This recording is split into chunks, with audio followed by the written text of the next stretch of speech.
And welcome to this lecture. My name is Alejandro Dea. I'm the director of the Center for Holocaust and Genocide Studies, faculty in the Sociology Department.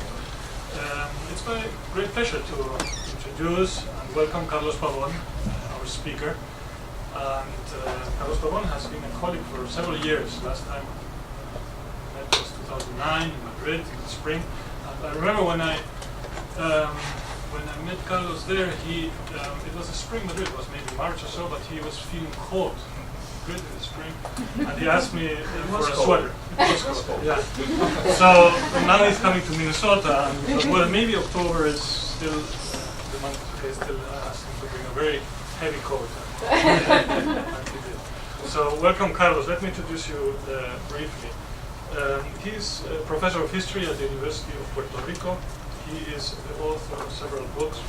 Among those books is Nación Postmortem, Nation Postmortem, essays on the times. It's hard to translate this. Essays on the times of unbearable ambiguity. Another book, Polémicas, Política, Intelectuales, Violencia, Politics, Intellectuals, and Violence. He's the editor of a collection of essays titled El pasado ya no es lo que era, the past is not what it used to be, history in times of uncertainty. He has also published a great number of articles and essays on nationalism, globalization, intellectuals, historiography, and memory. At present, he is working on a book on the ethical and political implications of the representations of genocide and other forms of extreme violence in the 20th century, and also the problem of history and memory of traumatic events in Latin America. Book I just got, to mention it, but this doesn't really need translation. Minima Politica is a collection of essays on our times. Maybe we say things about your work. So, without further ado, we're honored to have you, Carlos. And please join me. Welcome.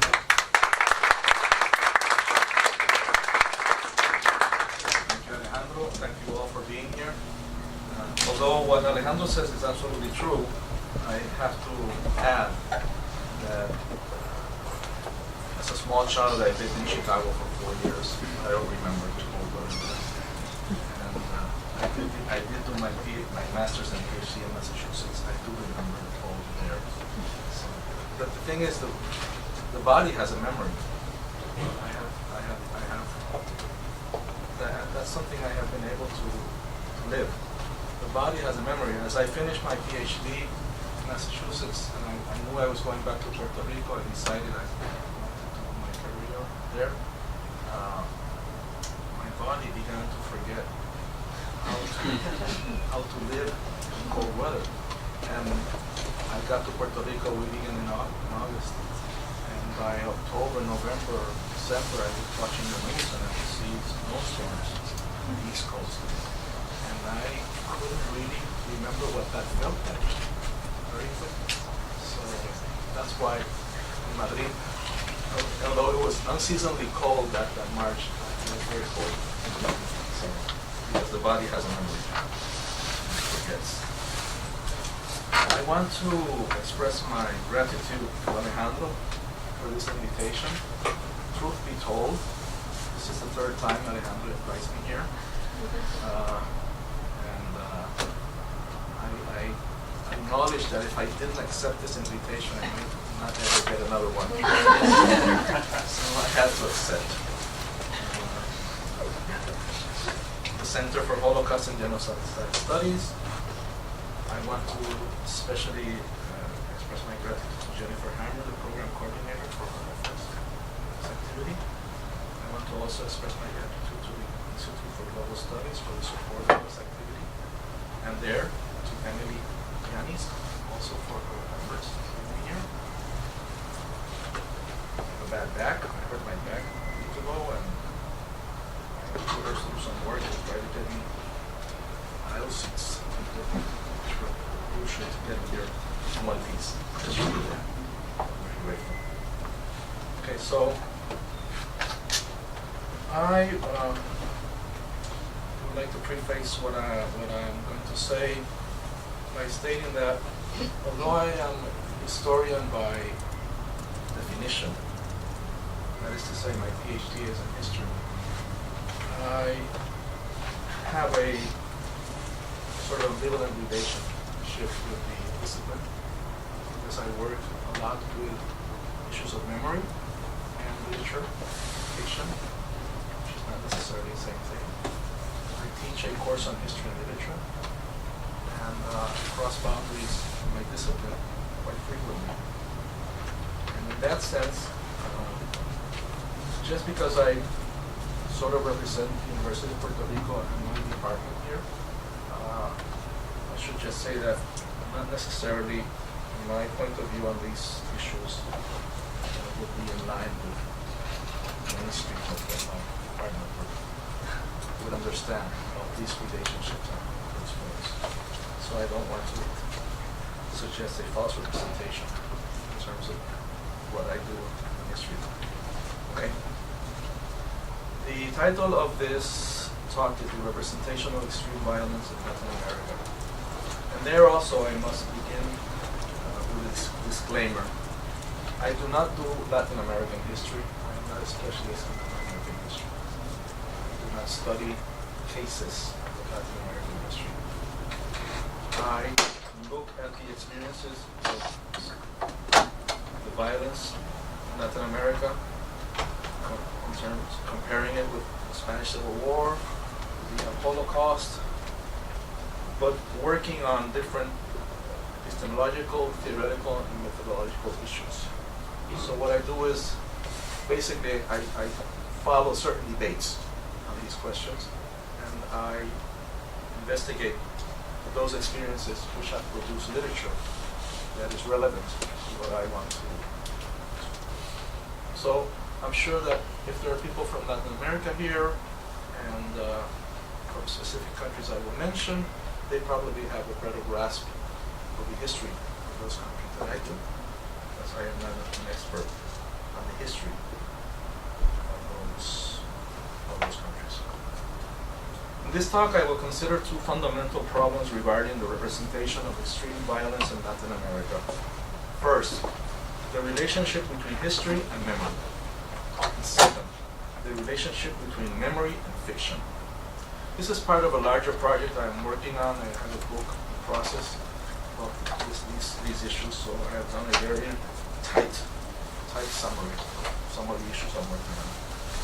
A key development that provides context for this discussion is the emergence of what Annette Idiorca has called the era of the witness, that privileges the testimonies and memories of survivors of traumatic events. Beatriz Sardo, the Argentine literary critic, calls this the subjective term. After decades of invisibility and marginalization, the figure of the victim and his or her testimony has taken on an unprecedented centrality in the public sphere. Thus, our era is heavily marked by subjectivity and by memory, by the so-called duty of memory. In Latin America, the historiographical field of recent history, historia reciente, has become increasingly important during the last several decades. The subject of this field of study is the recent past, particularly the traumatic events of extreme violence in the 20th century. And here I must pause to say that the field itself is a contested field in the sense that more traditional historians in Latin America do not consider this a legitimate field of study. We can maybe get into it in the discussion, but there are several issues around the notion of recent history and its definition that are problematic. I will just mention two, because the third I am going to discuss just a bit here. The first is that recent history is not defined chronologically. It is not the history of the last 25, 30, 40, or 50 years. It is marked, according at least to the two Argentinian historians which I am going to cite here, it is marked by a specific historicity of the coexistence of an event of the past with the subjects who investigate that past. In Spanish, la palabra es coetaneidad. coexistencia. So it is a subject that is still alive, although it is the past, it is a subject that is still alive historically, and in some cases, in the cases of the Southern Cone and the investigation of the extreme violence, you have the interesting proposition and problem of historians, sociologists who were victims of the violence, who were tortured, who were in jail, who are now investigating those own events, and that creates its own set of ethical and methodological problems. So, because it is not, there's a sort of demand of a sort of clear-cut chronological understanding of when does the recent past become something that is not the recent past, and there's an ambiguity there because it's not defined in terms of chronological order. The second one is the reliance, and that I will be talking about, the reliance on testimonies, written or oral testimonies and survivors.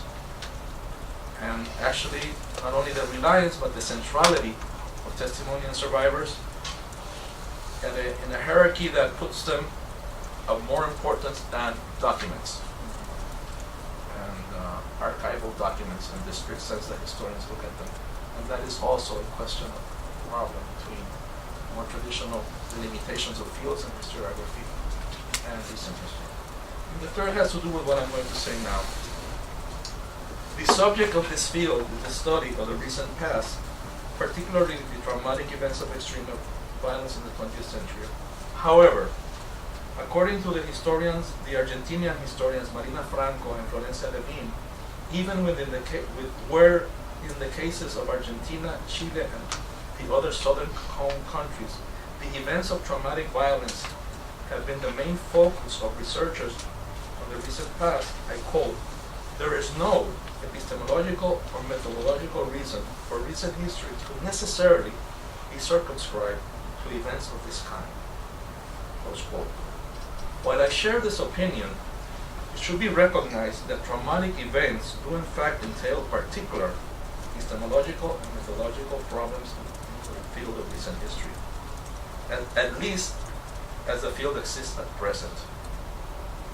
Events of extreme violence constitute a disconnect, that is to say, a radical rupture that means a new way of analyzing the relationship between the past, the present, and the future. These are events that imply fissures in narrative capacity, as well as gaps and silences in a person's memory, which may bring into question the very possibility of understanding the event. These events are manifested in the persistence of a past that does not want to pass. Pasado que no pasa. A traumatic past that forays uninvited into the present, whether as an unintelligible expression or a fixation that can mean a compulsion to repeat and acting out, as though the person were permanently returning to the event. The past invades the present, obliterating the distance between these two time frames, and no sense can be made of it, or with much difficulty, some sense can be made of it. In spite of the fissures, gaps, or silences that may exist in the testimonies of survivors, these unrecoverable experiences or the distortion of facts are in themselves a historical event of great importance. Historians should approach them not only as a part of the continuing effects of war and the implementation of a machinery of extermination which overtakes the temporality of the devastating events, but also as a way of identifying the limitations of a given field of study. That is to say, precisely, the traumatic event and the gaps and features of the silence should not be just set aside because we cannot deal with it through more traditional ways of research than the archive, and because those who have memories of those events cannot be trusted in terms of what they are saying. But that should be in itself an object of study within the discipline in terms of the limits of the discipline and how the discipline can certainly reach a certain point through its own methodology, but where the discipline would need to cross boundaries and finding other disciplines, other forms of representation that would be helpful for the understanding of these events. As the Argentinian scholar Elizabeth Jelling has said, hard factual history of events of extreme violence is insufficient to understand the ways in which social subjects construct their memories, their narratives, and the interpretation of those same facts. As Jelling posits, memory refers to the manner in which the subject constructs a sense of the past narrative form, that is to say, the form of a communicable story. To study memory as a socially constructed narrative is particularly problematic with regard to traumatic events. What is required of the historian in this case is an effort to work with memories and testimonies, establishing a critical distance from the traumatic event that will allow for reflecting on the past and constructing meaning for the present. To do the work of historization, that's the way the translator would historizar, sure, of the memory of this kind of event means to work with repetitions, distortions, holes, gaps, silences, and the forgotten in order to produce critical knowledge of the traumatic past. When the event itself has been erased, or when a gap has been produced in the capacity to comprehend it. How can an appropriate representation be made of trauma, and how can historiography be appropriately integrated with the voice of the victims and survivors? And the question is not rhetorical, because what I just stated goes against the grain of the more traditional way of understanding events of extreme violence among historians, not only in Latin America, but in Europe. Even if we examine the history of the historiography of the Holocaust, we'll find that the first specific laying stone or foundation, Raoul Hilberg's destruction of the European Jews, does not incorporate one single testimony of survivors of the Holocaust. Not because they did not exist, they existed, but because he thought methodologically they should be incorporated, because he was going to base his history as he did on the documentation of the Nazis. Even though that in itself presents all sorts of problems, Lucy Davidovitz has also expressly said that she does not think that those testimonies should be incorporated because memory fails, and for young scholars to base their research or use extensively testimonies is problematic because they will be incorporating erroneous factual information. Erich Hobsbawm has written the most comprehensive and celebrated history of the 20th century, an age of extreme. He begins with different quotes of famous people, important people in the 20th century that summarize the century. One of those persons quoted is Primo Levi. Everybody also quotes about Primo Levi. To be the survivors are minority and just minority, etc. But in 600 pages dedicated to the history of the 20th century as an age of extremes, he does not incorporate one witness. One witness. And he was asked in an interview specifically why he did not use the voice of a survivor to talk about Auschwitz, which he mentions 2 or 3 times in the book. He dedicates a whole chapter to study the rise and consolidation of the history of Nazism, but he did not study the Holocaust. And he acknowledged that he did not incorporate any testimony because the Holocaust is inexpressible, and because the historian cannot foray into that type of problem. The task of the historian is to lay out the origins, the causes, the process that gave way to this event, analyze. But it cannot try to give meaning to what cannot be expressed. So even though there were witnesses who gave testimony, he understood that they should not be used.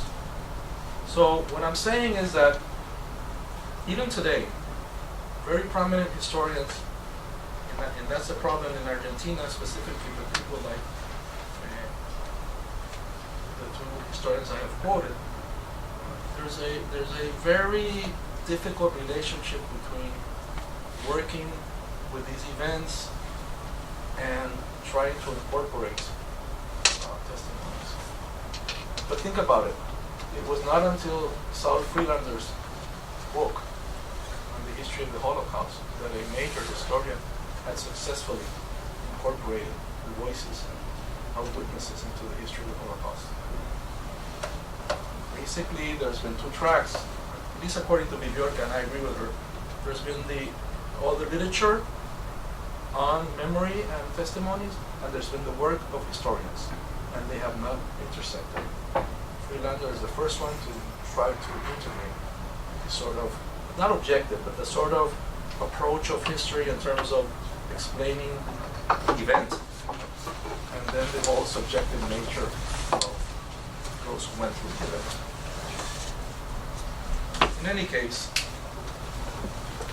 what I propose is that working with the traumatic memory and the event, which is specific to the events of extreme violence and thus is specific to the field of recent history, is a crucial challenge for this field, especially since it is so deeply related to valuing testimony and witnesses. Historians must work critically with memories. History and memory are neither identical nor opposites, but rather they complement each other. They have an open, unobstructed, and mutual interrelationship. And it is in the tensions and paradoxes of that relationship where we find the most fruitful zone for work in the field of recent history. Another challenge for the field of recent history is the problem of memory and forgetting. Just as there are different kinds of memory, there are also different kinds of forgetting, which also entails ethical and political problems. The forgetting of the perpetrators is never the same as that of the victims. There is in fact not only one kind of forgetting among the victims. There are people who cannot remember, and there are people such as Jorge Semprún, a Buchenwald camp survivor, Spanish writer, who wants to forget deliberately in order to survive. And I quote him: "A deliberate, systematic forgetting of the experience of the camp. I had chosen a prolonged aphasia pure, a deliberate amnesia in order to survive." Of course, if one knows the history of Semprún and his writing, it is clear that that strategy was not successful, because every time he tried to forget deliberately to be able to live, the past erupted. Some nightmare, somebody was smoking a cigar would bring him back to the camp, and he would feel the urge and the need then to write. But every time he got into writing, and every time he really started to find a narrative voice which he thought would be the most effective in terms of literary efficacy, he would feel that he would die again. Volvía a morir. That's an expression. So he was caught in this paradox. He wanted to forget. The event wouldn't let him forget. He felt compelled to write. But when he started writing, he would have to try to forget again, because he literally felt that he was going through death again. Because he describes his experience as one of going through death. Atravesar la muerte. I don't know the word in English, but he describes himself more as an aparecido than as a sobreviviente. He said, "Heme aquí un aparecido." I don't know what the translation in English would be for aparecido, sort of Appeared person. appear, Appeared. right. Aparecido because he had come back from the death. So Semprún has this project, and this is the description of the process of his book, La Escritura de la Vida. It has a terrible English translation. If you read Spanish or French, don't read that book in English, ever. La Escritura de la Vida has been translated as Life or Literature. It completely erases the meaning of the title. That happens in English a lot. I mean, si esto es un hombre, survival in Auschwitz erases completely the meaning of the title. But it also happens in Spanish. An Age of Extremes of Hosmer has been translated with the incredible work of the translator as an historia del siglo XX. So I don't know how that happened, but there's a problem there. Anyway, Semprún, it takes him 40 years, basically, not every day, but a period of 40 years, 4 decades, for him to complete the project of writing that book. Because the book is about the process of writing about the trauma and not being able to write about the trauma. So, but that's why it's called La Escritura de la Vida. If he writes, he negates his life, and he has to choose between living or writing. And he tries to choose living, which is equal to forgetting, but he's a writer, so he ends up writing. The forgetting that Semprún postulates does not imply erasing the horror that he lived through, but rather a protection against a certain kind of memory that subsumes the present and the future and imposes a paralysis, forcing a compulsive repetition, turning the memory into something unbearable. For Semprún, as well as other survivors of Nazi concentration camps, forgetting is not the opposite of memory, since memory is conceived as a construct in which what is remembered and what is forgotten are fused. This perspective of memory stands against the memory prison, or intransitive memory, that is to say, a memory with no way out, which will produce inaction and paralysis in the present, besides a lack of reflection and critical judgment with regard to the traumatic past. But as Martín Cohan, another literary critic in Argentina, explains, the generalized forgetting of the experience of the military dictatorship in Argentina that was promoted by the government of Carlos Menem between 1989 and 1999 was very different from the type of forgetting Semprún is talking about. The Menem regime proposed that it was necessary to stop looking towards the recent past and prepare for a general reconciliation to achieve national unity. This policy favoring absolute forgetting, says Cohan, fostered a contrary response in favor of an absolute memory. So the state proposes an absolute forgetting, and the sort of counter-hegemonic memory is an absolute memory that has to be achieved. In response to the proposal to forget everything, a movement arose in favor of remembering everything. The response was understandable in this context, says Cohen, but memory does not work like that, except in the case of Borges' famous character, Funes y Memorias, Funes el Memorioso, who, because he could remember everything, could not think and was paralyzed. The reaction to Menem's policy became a memory without features, gaps, tensions, or contradictions. This memory tended to be fixed in the past, becoming paralyzed as happened to Funes, and not exercised as an issue of the present. The problem with Menem's policy in favor of absolute forgetting, concludes the Argentine critic, was that it entailed a response which, although it was understandable in its context, was focused on constructing memory as a mechanical opposition, a mere dichotomy to forgetting, and a dichotomy that is unnuanced and unveering. Cohen argues that the perpetrators of the Argentine military dictatorship were not really interested in forgetting, except in terms of avoiding the legal consequences of their actions. The perpetrators were concerned with constructing their memory of the military dictatorship, in which they were the saviors of the Argentine nation. The dictatorship served the country from communist subversion and armed revolution. Against the memory of the perpetrators, the memory of the victims was erected in the form of testimonies of survivors who narrated the experience of torture and other horrors they suffered in the clandestine detention camps. Their memories, which increasingly gained importance towards the end of the dictatorship and at the beginning of the transition to democracy, had an enormous moral, legal, and political impact. The testimonies were particularly important in terms of the legal process, as they contributed significantly to the judgments against many of the perpetrators. As Beatriz Sarlo, another Argentine critic, notes, and I quote, "The dictatorship represented in the strongest sense a rupture in terms of a historical era, like the Great War. Yet the democratic transitions were not silenced by the enormity of the rupture.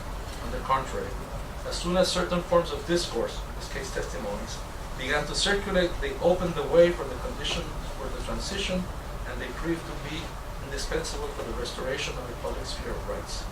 I must say that although at this point Sarlo is very supportive of the political and moral role testimonies played in Argentina, she is very critical in her book, Estas del Pasado, of testimonies seen in terms of epistemological and theoretical implications. She says that there has been an overestimation of the first person testimony in Argentina, and that has brought a problem of what she calls a naive epistemological stance towards those who are survived the experience. So she is very critical, on the other hand, of this type of problem with testimonies. She recognizes the political and moral strength of testimonies in the transition, but going on, she fears that because of that, there has been too little critical work with testimonies, and that other ways, other narrative forms by intellectuals in Argentina of that period have been not looked at as important as testimonies. Subsequently, as Cohen emphasizes, there occurred a turn towards vindicating the memory of the militancy of the 60s, including the memory of the armed groups in Argentina.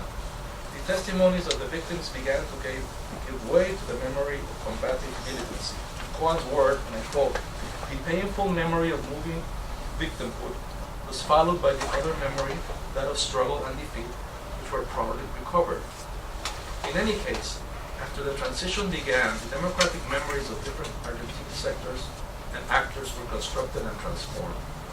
However, these memories did not constitute the dream of total recollection proposed by some. For as Cohen recognizes, without forgetting and silence, there is no memory. As Yelling observes, commemorative dates and crucial situations of political transition in the aftermath of events of extreme violence are moments when the struggle between memories intensifies. Thus, for example, dates such as September 11 in Chile, one could say also in the States, or March 24 in Argentina activate disputing memories. As she notes, September 11 is clearly a problematic date in Chile still to the day of today. The military coup against Allende is commemorated in opposing or contending ways by left-wing sectors and human rights groups on the one hand, and the Pinochetist right and military on the other. These opposing visions have clashed on in Chile for decades, as it has not been possible to create an acceptable memory of these traumatic events. Or one would say there has not been a work of elaborating a critical memory that has become hegemonic. In Argentina, the process has been different. During the dictatorial regime, March 24 is limited to a public message in which a prominent role was given to the saviors of the nation that had defeated Marxist subversion. Given the repressive conditions, there were no alternative commemorations except outside the country. After the defeat in the Malvinas Island War, the official commemoration began to disappear from the public stage, slowly being displaced by emerging human rights groups, who developed a version that was contrary to the discourse of the military. As the democratic transition began, the commemorative acts and demonstrations began to change. New actors, especially young people, and new representations appeared that transformed the meaning of the date. In Chile and Argentina, then, the processes have been very different with regard to the representation of crucial commemorative dates of the recent traumatic past. In Argentina, there has been a process that has enabled the confection of a traumatic memory and channeled reparations through the courts, in which the testimony of the victims of the military dictatorship played a fundamental role. This has not been the case in Chile, but in both cases, a question of disputing memories was involved. Why this process happened in Argentina and why this process happened in Chile is a matter which entail a long discussion about the historical process of the transition to democracy. But it is enough to say that the process of contending the dominant discourse of the dictatorship and the proposal of an alternative vision never became hegemonic in Chile because of the pact of transition to this day. Remember that Salvador Allende died being a senator, vitalicio for life. Pinochet, I'm sorry. Salvador Allende died in much different circumstances. Pinochet died basically in his bed. Was never taken to court. And La Concertación Democrática in Chile understood that they were not going to deal with opening. Something parallel to this has been discussed about Spain. Both were longer dictatorships. Both became much more normalized. And in the case of Argentina, a defeat in the war precipitated the fall of the dictatorship. So the processes are very different. But you could say that till this day, in Chile, there has been little work in terms of a public memory that could contest successfully the experience of military dictatorship. I don't know if you know Patricio Guzman's documentals. Even the work of Patricio Guzman, which is best in this period, have a strong melancholic, nostalgic tone. And even in Nostalgia de la Luz or Salvador Allende, born Salvador Allende, he only interviews all militants that went through the period, but doesn't incorporate new young voices. The proposition is that Salvador Allende, the documentary, for those who haven't seen it, begins with a couple of pieces. There's the glasses in the museum, and then there's, I don't remember exactly, but there are 2 or 3 personal belongings of Salvador Allende, and he says, he's over this, he says, this is all that remains of Salvador Allende. And so then he tries to do a work trying to demonstrate what Allende meant to different people, but everybody he interviews are all militants, and there's nothing of this new post-dictatorship Chile, no young voices, not even young members of the Socialist Party of Allende, which are very much alive and are in contention in Chile.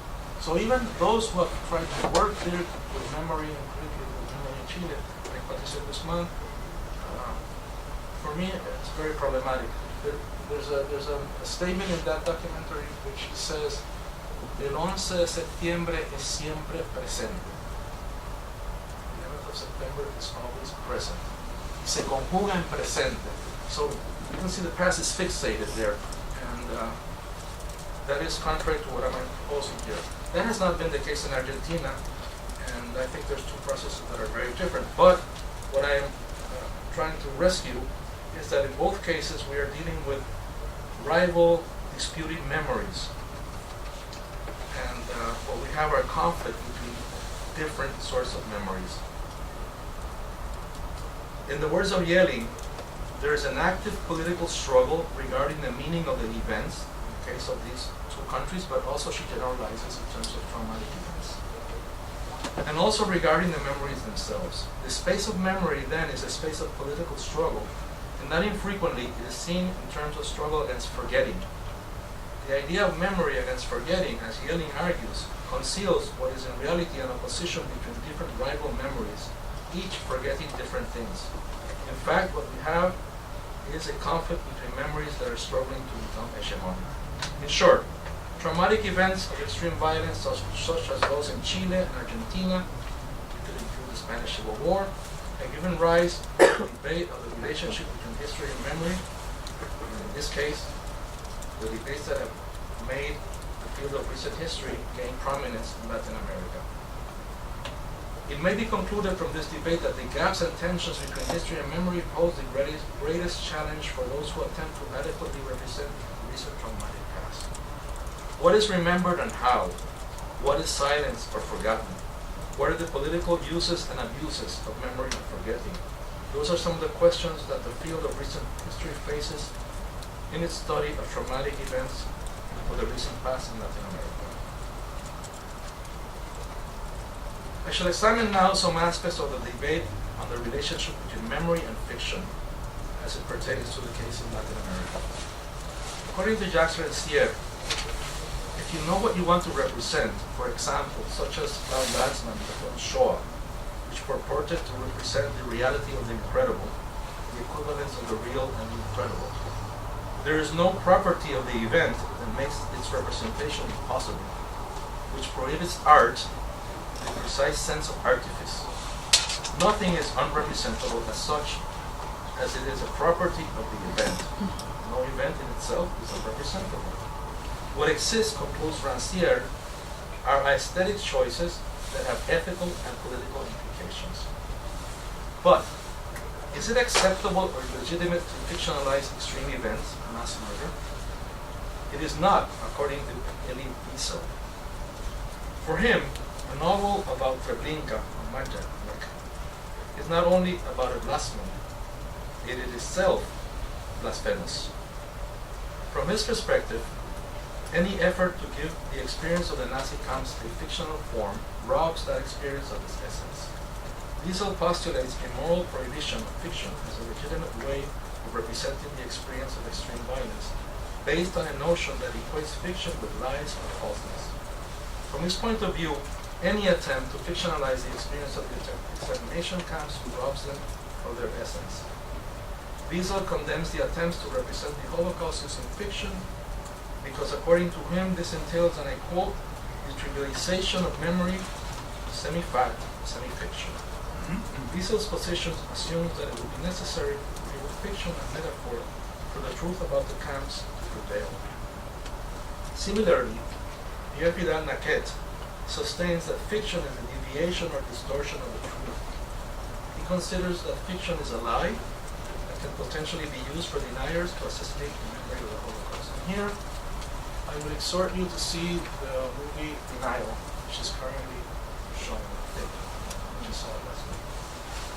It is a very important movie in this respect. It projects a very important debate about what constitutes historical evidence, what is the role, if any, of survivors and their credibility, and the notion about the court of law being an adequate place to resolve historical disputes.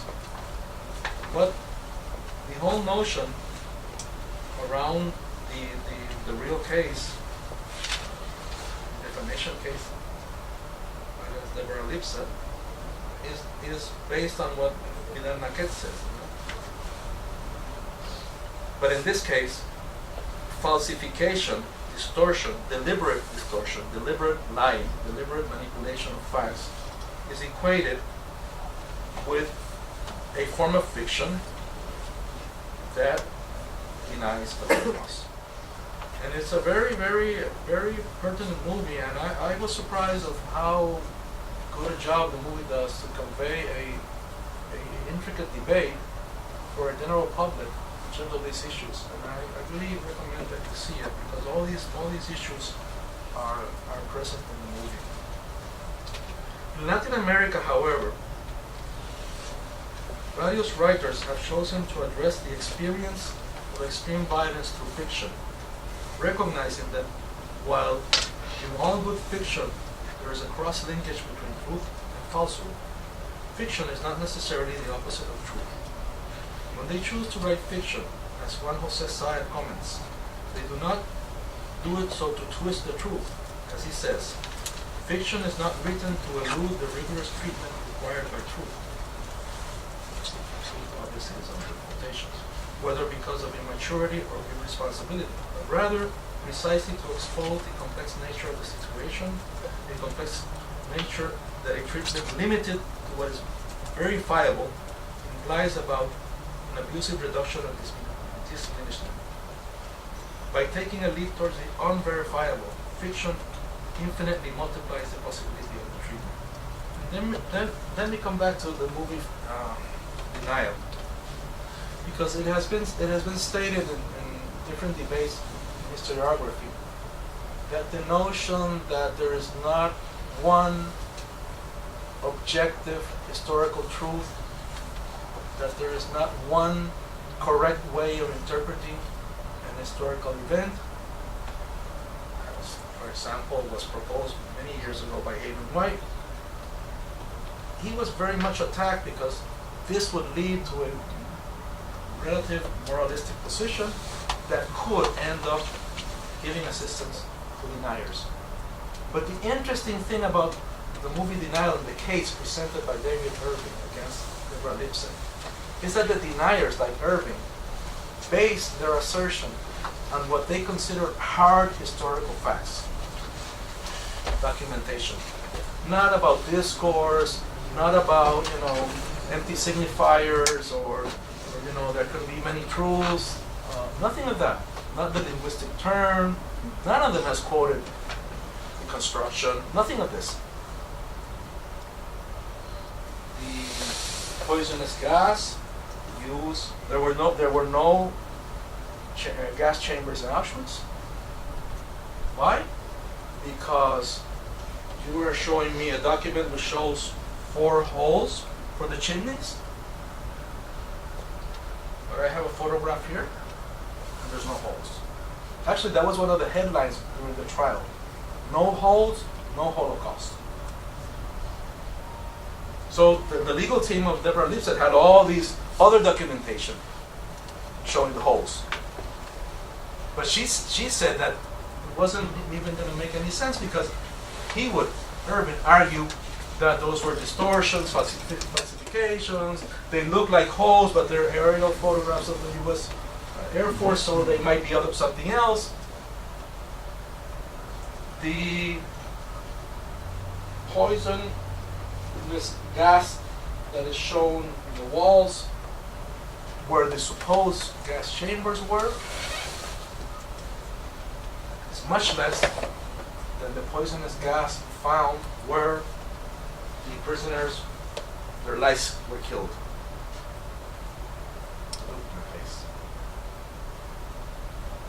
That's the thrust of the evidence of Irving. And hard empirical data, which was false. But in any case, what I'm trying to say is that this whole notion that the problem with the negation of the Holocaust or any other event of extreme violence is linked to fiction and imagination does not look at those who are doing the denying, which try to defend their position from the most traditional stance of empirical hard facts. And that's just what's so fascinating in the movie, because Deborah Lipset in the movie, which is based on I have to see the correspondence exactly between the strategy and the movie proposes, but in the movie, she is insistent in having survivors give testimony. She feels it's a moral, ethical obligation. And that becomes more and more serious for her when there are survivors who are watching the trial who come to her and say, this is outrageous, we need to be heard, we have to testify. And her lawyers say, no, the witnesses cannot testify. If you want to make a moral point, have them testify. But if you want to win the case, and think about what it implies to lose the case, they tell her, you will not have witnesses there. The surface reason is because Irving will make a mockery of witnesses, and they show her some videos of David Irving making fun of different survivors. But also there's a statement of the lawyer which says, well, they will say that the door was at the right side and the door was on the left side, and that it will be enough for Irving to destroy their reputation. So the notion of fallibility of memory. So even the legal team of Deborah Lipset has this notion that we cannot really trust what the witnesses will bring to the table in this case, because it is not as good and solid as historical evidence that the documents. So we'll go with the documents. And it was a trial, documents against documents. That's it. And the witnesses did not testify, and she won the case. And the other condition they put her was that she could not speak. She thought she was going to defend her book. They said, no, you have to keep your mouth shut, because if you speak, the trial will be about you. And we want to make it about him. But that's also interesting. The historian cannot talk in the trial. So, but the issue about evidence and testimony and what is factual and what is not, and the role of fiction, I think, comes to bear in the movie. Okay, I will try to finish up. Moreover, when fiction deliberately turns to falsehood, imaginary facts, invented characters, the intent, this is Sarah speaking, is not to defend the false, but rather to emphasize the double nature of fiction, which inevitably mixes the empirical and the imaginary. This is even more important when the challenge is to represent what many consider to be unrepresentable experience, extreme violence, and the trauma of torture, disappearance and military massacres in Chile, Argentina, Uruguay, and Brazil. It is a question of creating an aesthetic that can enrich our understanding of a reality that is much more complex than what is suggested in objective approaches that reduce our understanding to the verifiable. And again, that's the whole issue of the trial, the verifiable. Far from distorting the truth, fiction calls on us to imagine the unimaginable in order to reach a more complex understanding of reality. Fernando Reati, for his part, says in his book Nombrar lo Innombrable, which analyzes Argentine literature between 1975 and 1985, that most of the writers that he studied felt intuitively that it was not possible to represent violence through the mimetic simulation of realism. In general, he proposes brutal and bloody details will not be found in Argentine literature of this period, nor morbid descriptions of torture and massacre that are so common in other literature on violence. There are scenes of intentionally deeply moving realism, but they are infrequent and are often found in works that have less artistic depth or virtuosity. That is what Reati is saying. Argentine writers of the period sought new strategies for naming the unnameable. Although there is certain testimonial intention in Argentina post-1975 literature, this intention was not translated into realist testimonials. Reati notes. On the contrary, in their search for new strategies, these writers were reconsidering the ideal of mimetic art, having found that the old models of representations were no longer sufficient. Reati says, and I quote, "Mimetic art is useless for the representation of contemporary violence because it is no longer possible to refer to the traditional archetypes of human experience. The events are so extraordinary that the traditional system of ethics and aesthetics is insufficient for comprehending them and consequently for representing them." This is why Reati posits that to narrate experiences of extreme violence, the writer must find strategies that are original, non-mimetic, allusive, euphemistic, allegorical, or displaced.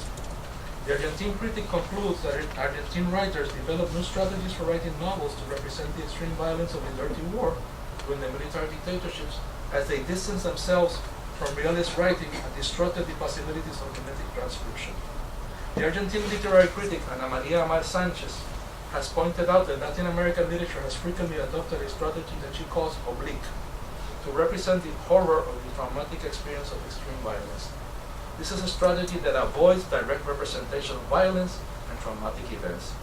According to her, the question of whether or not to create an explicit representation has been a key in the debates on the appropriate or effective literary form for representing these kind of events. These debates touch on the ethical and political implications of memories.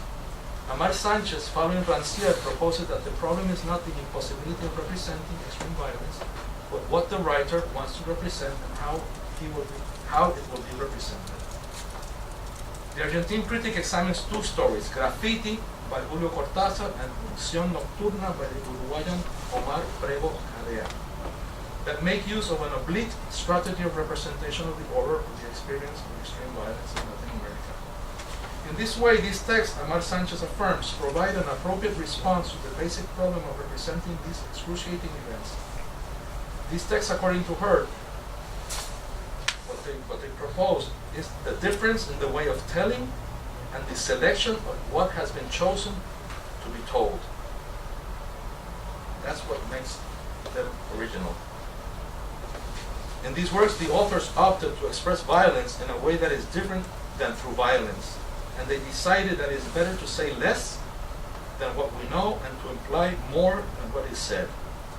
They are texts with an aesthetic where absence becomes presence, narrative that shows the oblique sketch, subtlety, and detours to narrate what is supposedly unrepresentable or unspeakable. And I can think of an example in terms of the Holocaust, Son of Soul, the Hungarian movie. I think is an attempt, it's very, very strong movie, but it is a visual attempt to provide an oblique representation. The plane of the shots are always from here up, the face of the main character, and more grotesque scenes of violence are never shown, although he is a Sonderkommando working with the right execution of prisoners. It's the only sort of movie that I can think of in the Holocaust that would follow this sort of oblique representation. As stated, and I am finishing, the crisis of representation brought on by the military dictatorships in Argentina, Chile, and other Latin American countries led to a search for new ways or new literary strategies to represent the traumatic events. In many cases, these literary strategies propose the Holocaust as a metaphor and a paradigm for representing the experience of extreme violence. With regard to the problem of narrating evil, Amal Sanchez says, and I quote, Auschwitz reappears in Latin America when reading Latin American texts on experience of extreme violence. Auschwitz is a recurrent commonplace, she says, when we read Latin American texts on these experiences. As she says, it is not a question of making one experience equivalent to the other, although, and I quote her, many of the political, ethical, and literary reflections that are proposed for Auschwitz are illuminating for the analysis of this narrative of the Latin American cases. But that the Holocaust has become the paradigm or model of the memory of extreme violence for the 20th century has created certain problems that must be acknowledged. On the one hand, to make the experiences of extreme violence in Latin America equivalent to the Holocaust is a representational strategy that could produce alternative and more effective discourses than traditional mimetic representation. However, on the other hand, the strategy can also be an obstacle that could silence the specific nature of the stories and memories of traumatic historical experiences of extreme violence, which, although they may be comparable to the Holocaust, are specific or singular to Argentina or Chile or Brazil, to mention just a few cases. I am thinking, for example, of the experience of the disappeared or the transition to democracy, to mention others. The question we can ask then is if the metaphor of the Holocaust makes the specific experience of extreme violence more visible, or whether it makes it invisible, or whether it does both things at the same time.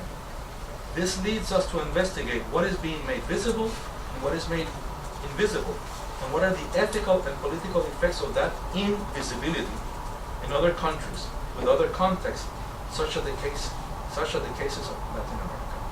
In conclusion, with respect to the question of extreme violence, the challenge continues to be exploring the most effective ways of representing something that is so difficult to represent.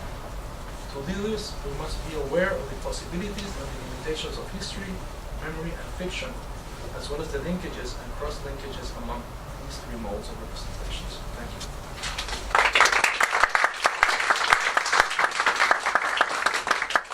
Thank you very much, Carlos.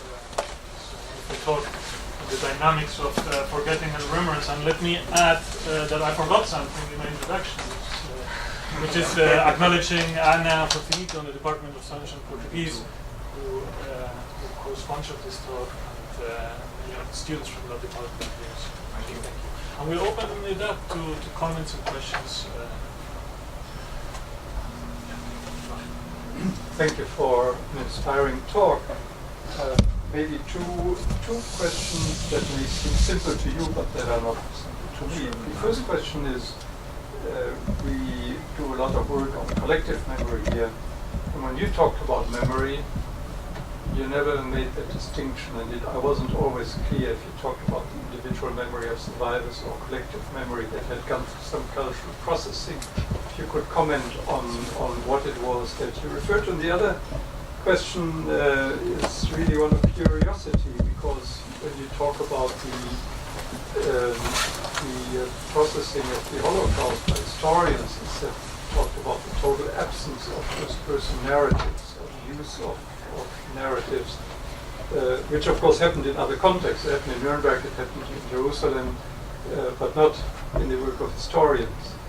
But then when you talked about Argentina, you talked about a critique of the predominance of first-person narratives. And if you could talk maybe to that, to what factors explain that there is a stark difference in processing these two events.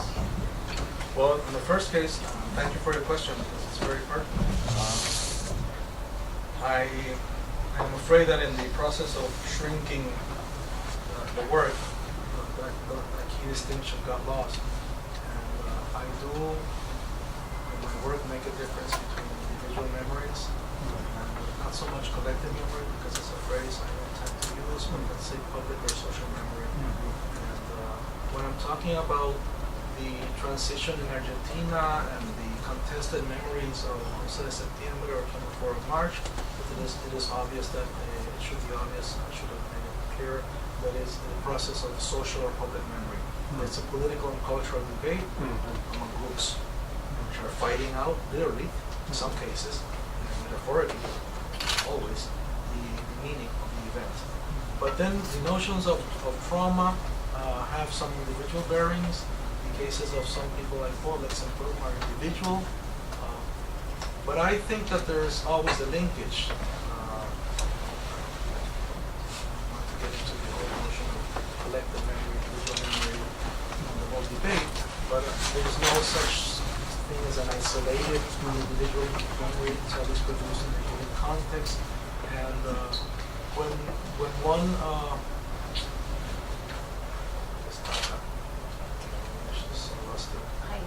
highlights, let's say a quote from St. Broom or a specific survivor, I think it's only because it illuminates a larger issue, the social or cultural, and that's why it's being made use. Because these survivors and this literature proposes problems of understanding the event that have a more general significance.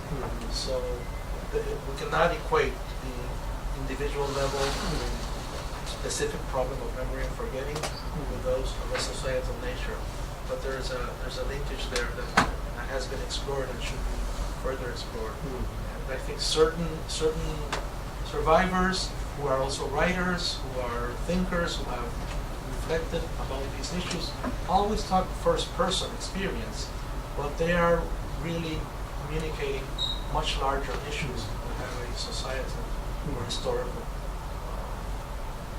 implication. In some cases, like Primo Levi, he's talking about the human condition, the human nature, and he's going way beyond the camps.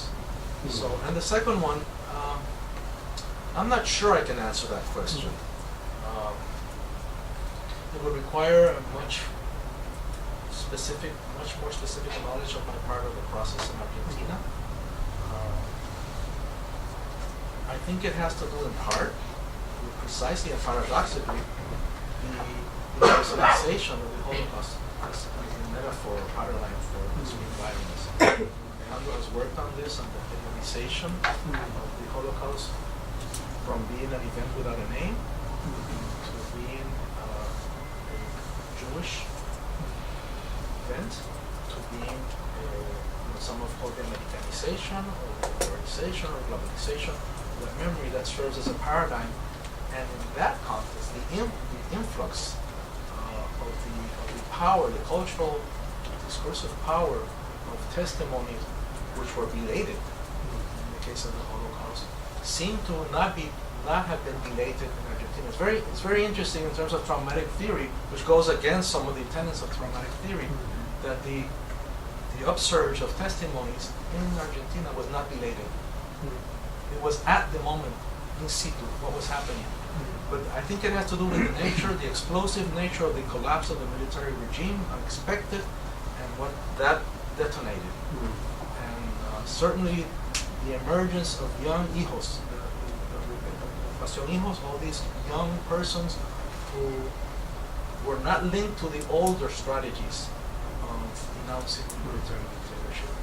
And the subjective nature of their discourse, I mean, this coincides with what has been called this moment of the emergence of the witness, or the memory, the turn towards memory.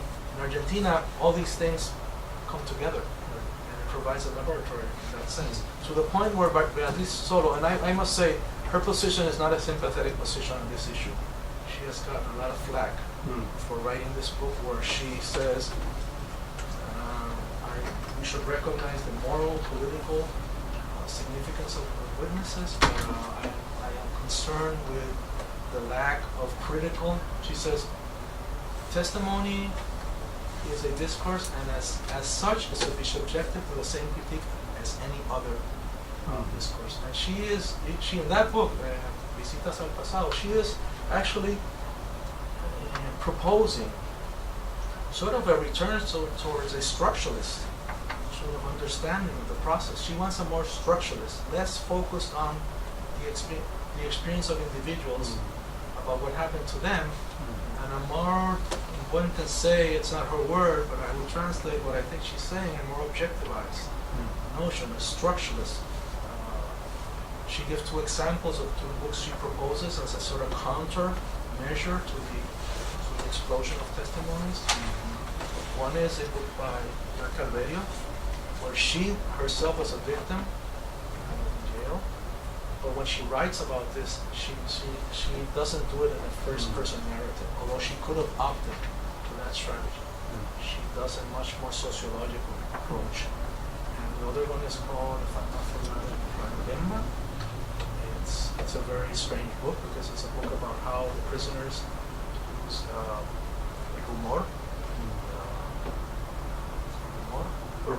rumor in the jail to sort of communicate, and but it's a sort of Marxist analysis of the structure of communication among prisoners. So what she's going for is she's sort of looking back and says, well, in this subjective turn, we have given our support rightfully to the moral, political, and legal dimension of witnessing. But we shouldn't confuse that with the analytical, critical sort of discourse we have to entertain in these discourses, because there's a sort of, what she calls this, una epistemología ingenua about experience. She says, and I think this is something that's not that complicated, just because you live through something does not make you the person who is most prepared to theorize. She's thinking at the level of theory, conceptualize what happened. You can tell us what happened to you, and that is very valuable, but that should not be elevated to any sort of conceptual understanding necessarily, because experience is mediated and you need to construct analytical instruments. She is calling for a sort of return to more sociologically, historically based analysis of the dictatorship, and moving away from granting this authority in those terms to testimonies. And it has not been a well-received position. Thank you very much.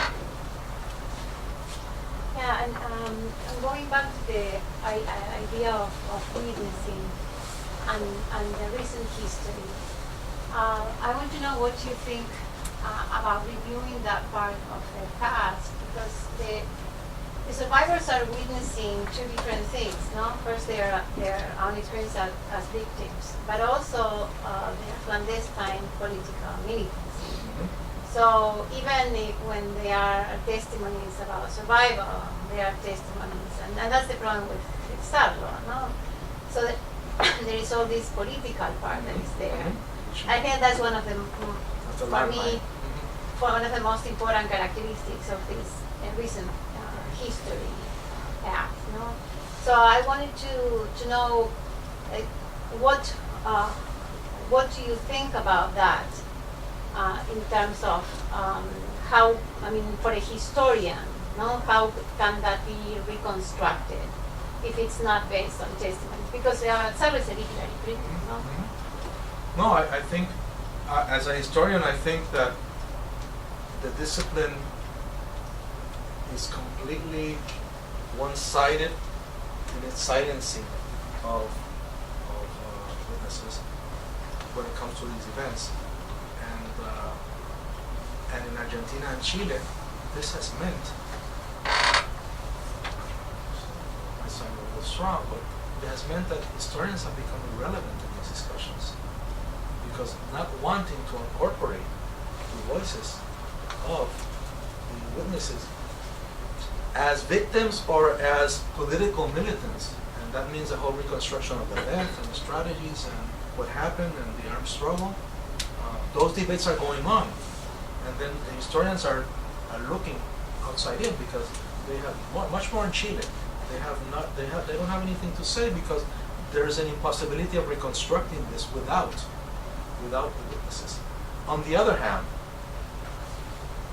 I think more attention, more detail has to be put in place in terms of how to work. I think the question is not if we incorporate or don't incorporate witnesses. It's how we work with testimonies. How critical are we with testimonies? For example, there's a whole school of thought in historiography, and Dominic Lacapra has been very critical of this, that says, well, a survivor will not remember, that comes out in the movie, survivors will not remember dates, numbers, specific sequence of events, if it was a Monday or Thursday or whatever, So we look for those facts in the archives. So Annette Viviorca has answered, well, if you want to use testimonies, don't look in testimonies for things you know you won't find. If you know, and if you find it, you can't really be sure. So don't look for those things in testimony. What I say here is, if a historical fact is distorted, that is significant in itself. That is proof of traumatic memory.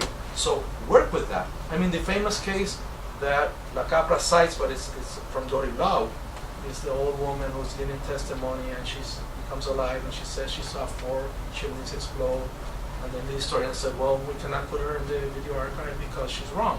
And if she's wrong about that, she's wrong about everything. And that's very, very interesting because that's the whole thing, that's the whole modus operandi of David Irvine.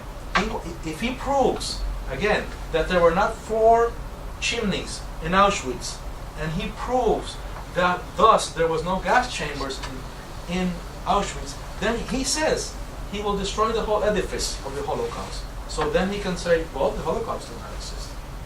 So historians were sympathetic to the victims, nevertheless say, well, we cannot, this woman made a mistake, so we have to eliminate testimony. So what do we look when we look at witnesses?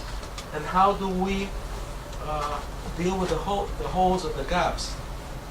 It's not Calverio. I forget her name now. In this no, there's a book, Historia Reciente. There's a book that Marina Franco and from the Forensic Living are the editors.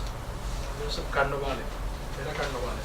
She has a very, very interesting essay about the methodology of dealing with witnesses of life experiences.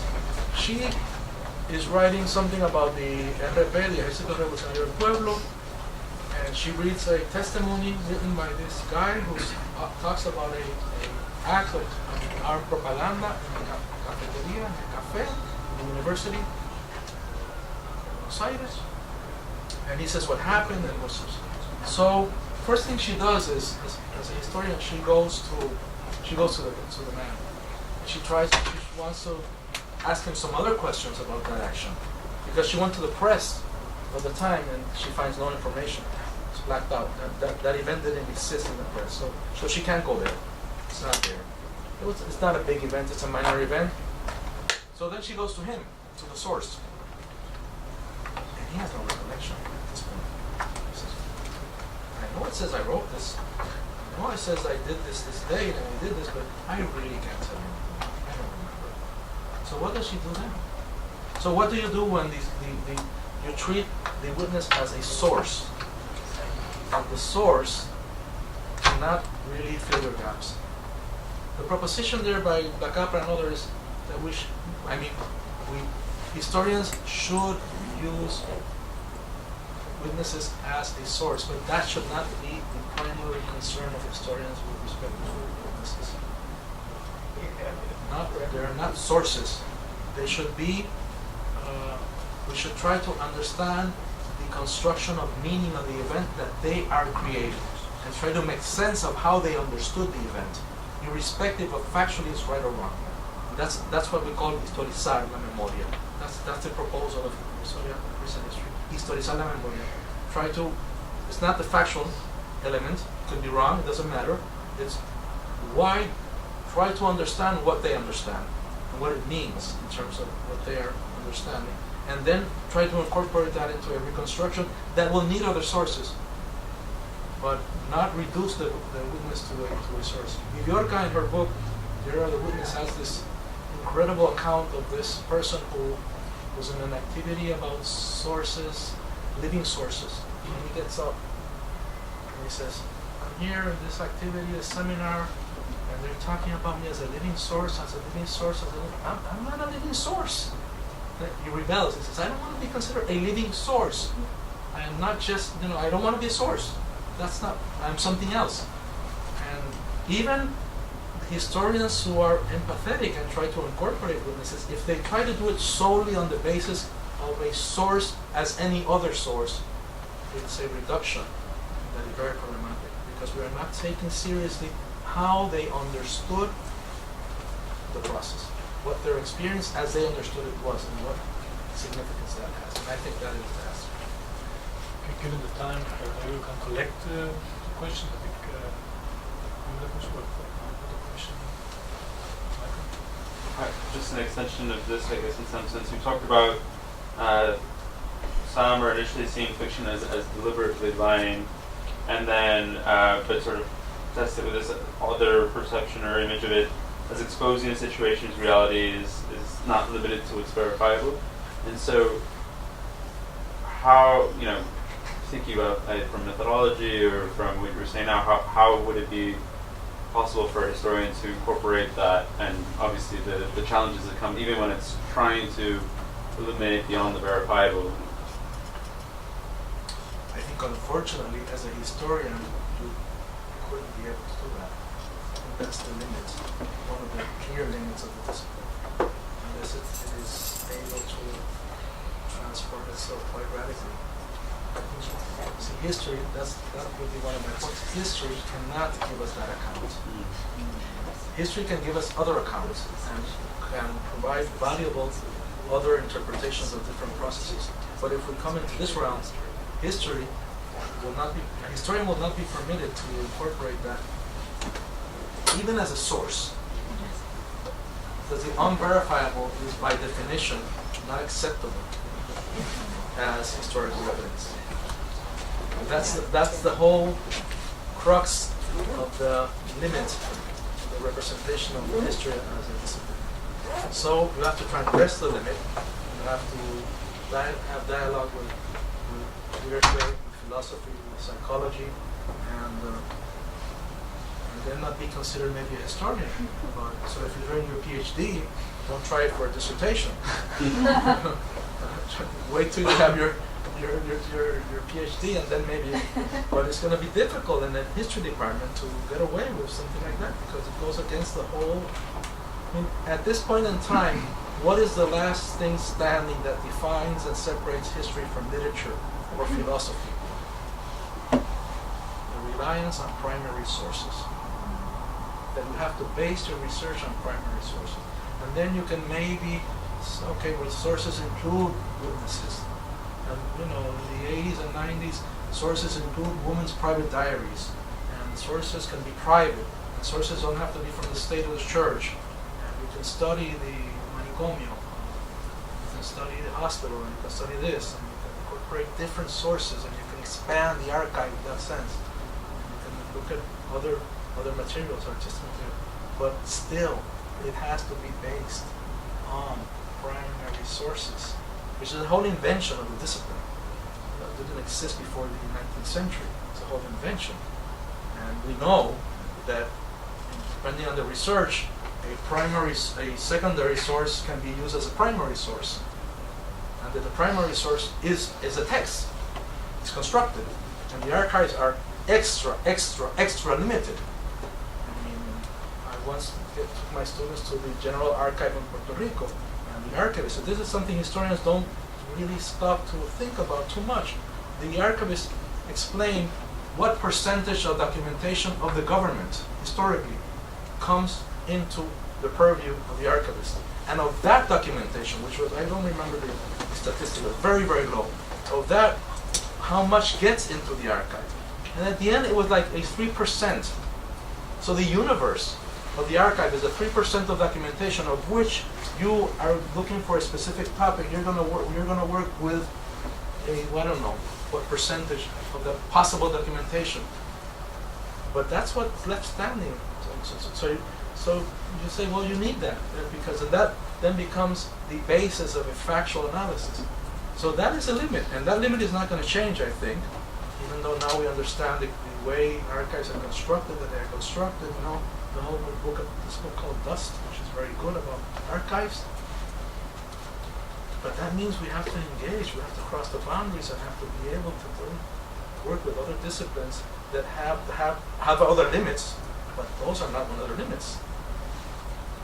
But that's might not be considered history. I was a sociologist, so sociology has its own limits. Every disciplines have their own limits. That's why they're called disciplines, right? Boundaries. Yes. But some boundaries are more elastic, more porous, and some are very. And historians have been, since the 90s, have considered themselves under attack, under assault by the fiction and by movies and by this and by that, and they're very defensive. And so the notion that first thing you ask your grad student is, okay, this is your topic, these are your questions, but what are your sources? Okay, I think we should leave it here, but we will continue the conversation, and we have planned for pizza gathering, continue the conversation with Carlos. And, Thank you very much. Thank you so much, Carlos.